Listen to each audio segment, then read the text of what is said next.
मैं doctor Nidhi Mathur, associate professor home science, government girls college Behror.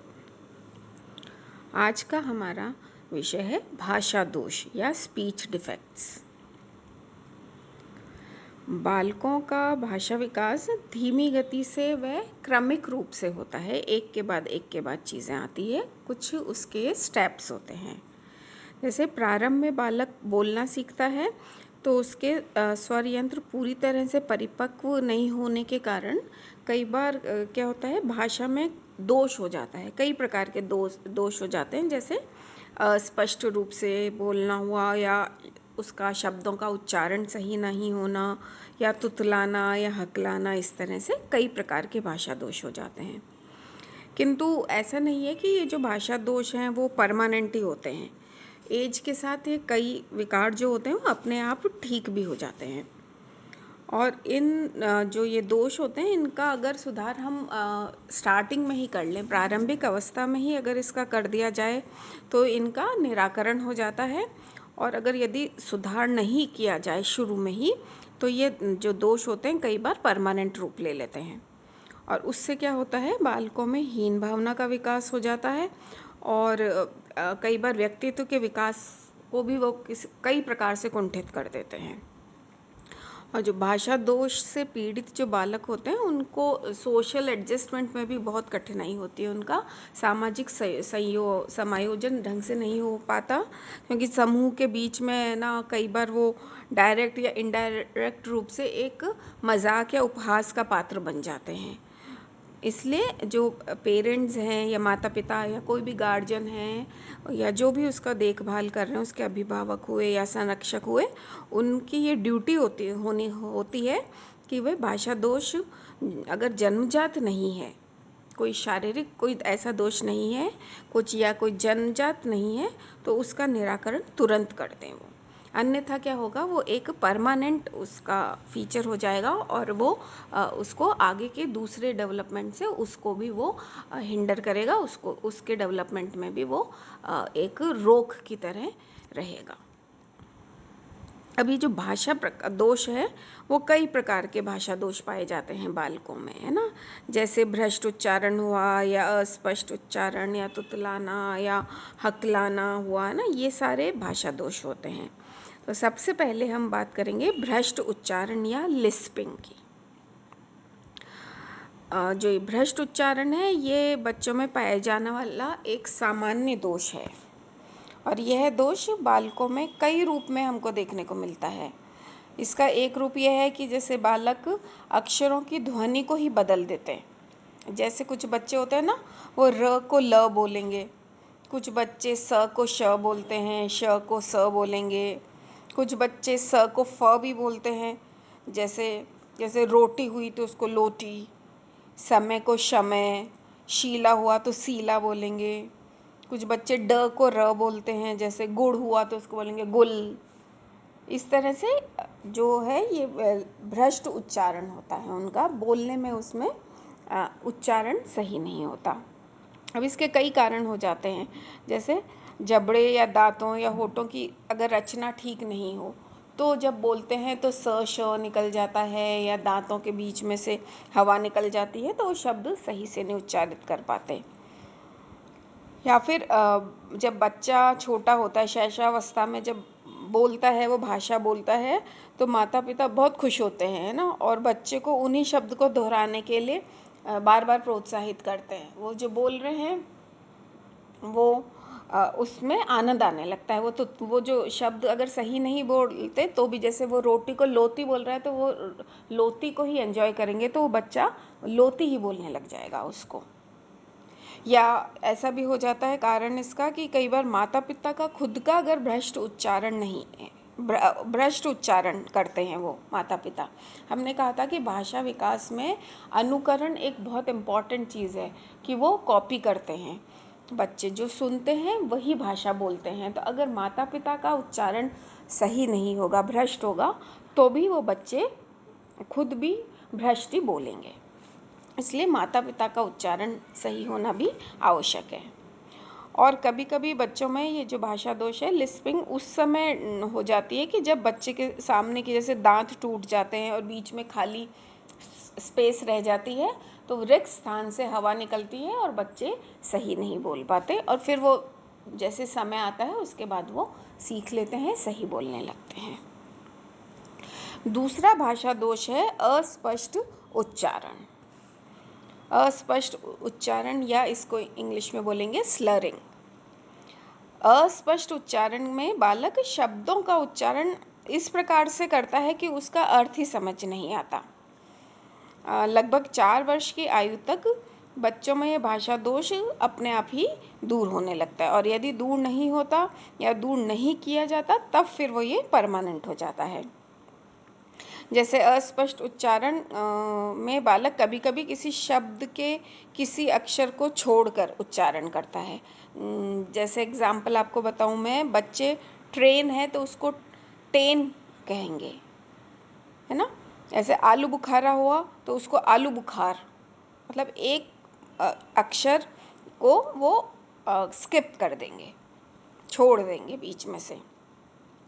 तो बालकों में जो स्लरिंग है या अस्पष्ट उच्चारण है, उसके भी कई कारण होते हैं। फिजिकल कारण तो वही है कि अगर होठ, जीभ या जबड़े की मांसपेशियों में क्रियाशीलता नहीं होती है ना, अगर वो ढंग से क्रिया नहीं कर रहे हैं, क्रियाशीलता में कमी है, तो भी जो उसका उच्चारण है वो अस्पष्ट हो जाता है। दूसरा, कई बार अत्यधिक भय या कोई संवेगात्मक उसको तनाव है, तब भी बच्चा इस तरह की गलती करता है, इस तरह की दोषपूर्ण भाषा का प्रयोग करता है।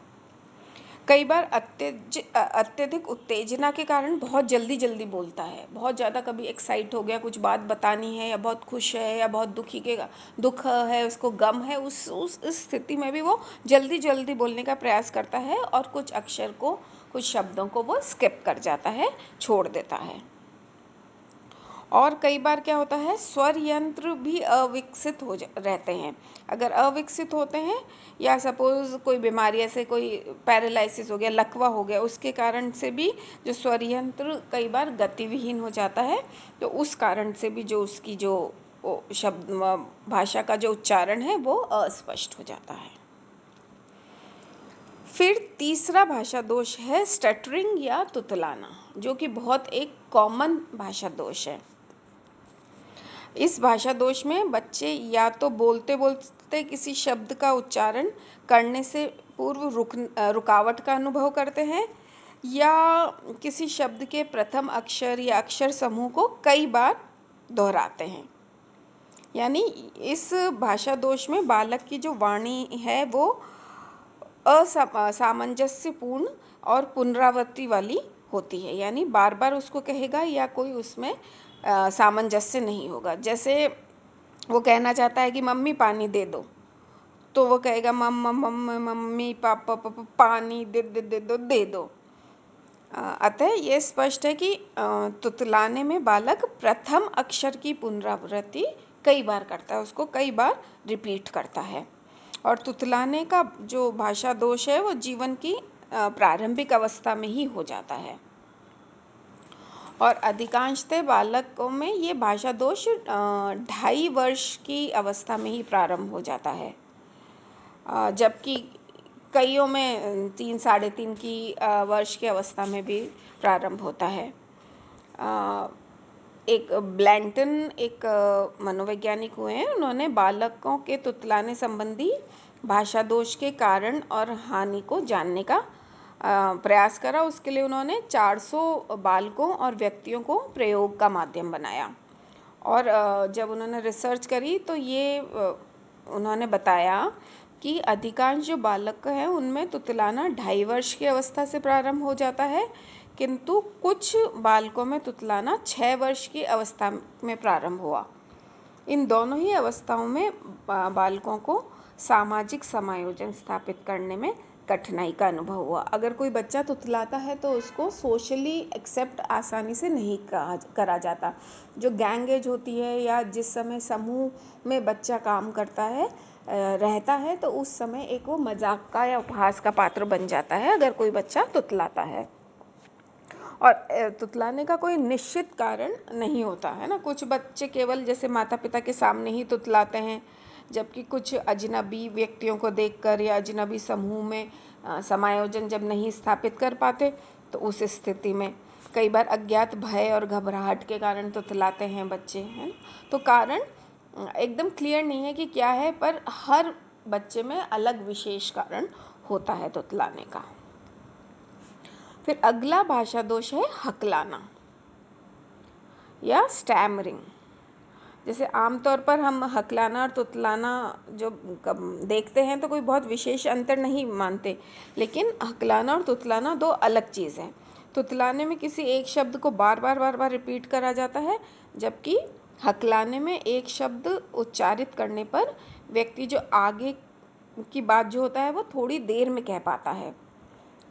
जैसे यदि वह कोई है, वो कहना चाह रहा है कि तुम कब जाओगे, तो वो कहेगा तुम कब, और फिर यह कहकर आगे का शब्द बोलने की कोशिश करेगा, लेकिन जल्दी से बोल नहीं पाएगा।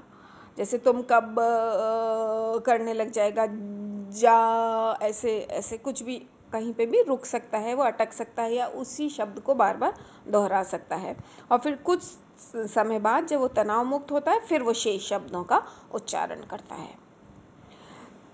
तो स्टैमरिंग में बीच में एक वाक्य के या दो शब्दों के बीच में गैप हो जाता है, और अधिकांशतः ये माना गया है कि जो हकलाने का कारण बालकों का भय और घबराहट ही होती है ना, कि डर के मारे या कोई संवेगात्मक उसको तनाव है या कोई घबराहट है तो उस कारण से वो हकलाने लगता है। और इसके अतिरिक्त कई बार स्वर यंत्र या गला हुआ, जीभ या फेफड़े या होठों में भी कोई संतुलन ठीक नहीं हो तब भी बालकों में स्टैमरिंग हो जाती है या हकलाने लगता है बच्चा, है ना।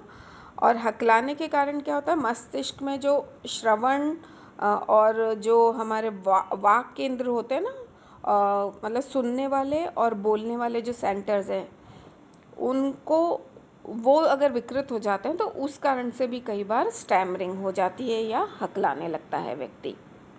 और हकलाने की क्रिया में बालक के जो चेहरे में तथा शारीरिक स्थिति में कई प्रकार के परिवर्तन आते हैं, क्योंकि जिन शब्दों को वो बोल नहीं पाता या उन्हें जोर डालकर बोलने के प्रयास करता है तो अनेक प्रकार के उसके शारीरिक परिवर्तन हमको दिखाई देते हैं। जैसे माथे पर लकीर पड़ जाती है, कई बार मुंह टेढ़ा हो जाता है, आंखें झपकने लग जाता है ना। और जब बालक 3 वर्ष का होता है तो उसमें हकलाने की प्रवृत्ति बहुत अधिक पाई जाती है, और इसी समय पेरेंट्स का या गार्जियंस का इम्पॉर्टेंट रोल होता है कि वो इस हकलाने की जो उसकी क्रिया है उसको रोकने का प्रयास करें, उसको दूर करने, इस दोष को दूर करने का प्रयास करें। क्योंकि हकलाने से क्या होता है, बालक के समायोजन और विकास पे बहुत अधिक प्रभाव पड़ता है। जो बालक हकलाते हैं उन्हें सामाजिक समायोजन में बहुत कठिनाई का सामना करना पड़ता है, क्योंकि वो एक मजाक बनाने लग जाते हैं बाकी लोग उसकी, और उस कारण से उसके अंदर एक हीन भावना विकसित हो जाती है और उसके सामान्य विकास को वो अवरुद्ध करती है।